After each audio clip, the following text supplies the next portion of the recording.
Hi there, students. An alcove, a countable noun. An alcove is either a recessed space in a room where one part of the wall is further back, a niche, for example. So maybe there was a statue in an alcove. Or you can also use this word alcove to mean a small space in a room that's further back than the parts on the side. So it's like a recessed part of the room.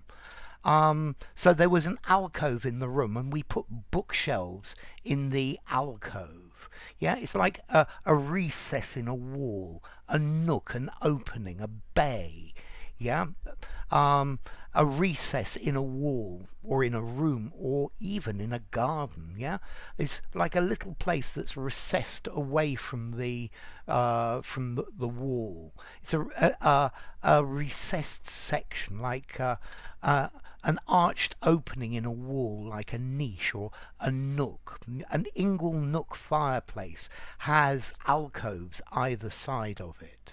Okay, it's just a small area. So there were alcoves either side of the fire.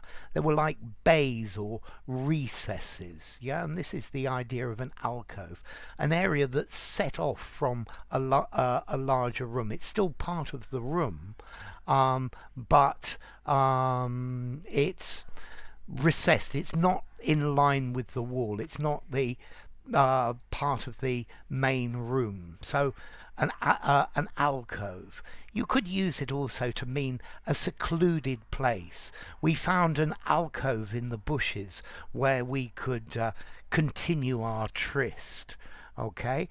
A secluded spot. Yeah, the summer house was a great alcove for me to meet with my girlfriend. Yeah. Okay, so it's a small part adjacent or to a room, but it doesn't have a door.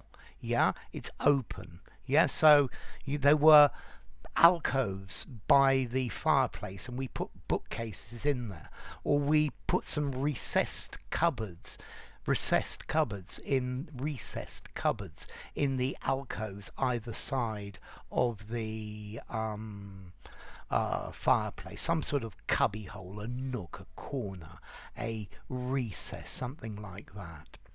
So, formality. I think I'm going to give this a 5.5 in formality. I think you could use it anywhere. You could use it informally, semi-formal conversation. It's a touch on the formal side, a touch on the literary side, but not very. Use it in a semi-formal writing, and I think you could use it in a formal writing as well. And then as to origin, it comes from Spanish or Portuguese alcova, which is an alcove, but that itself comes from Arabic al-kuba, a vault or a chamber with a vaulted roof. I'd be interested for more input from those of you who speak Arabic about that etymology. So enough. If you enjoyed the video, give it a rating, subscribe to my channel, and I will see you soon. Bye for now. Alcove.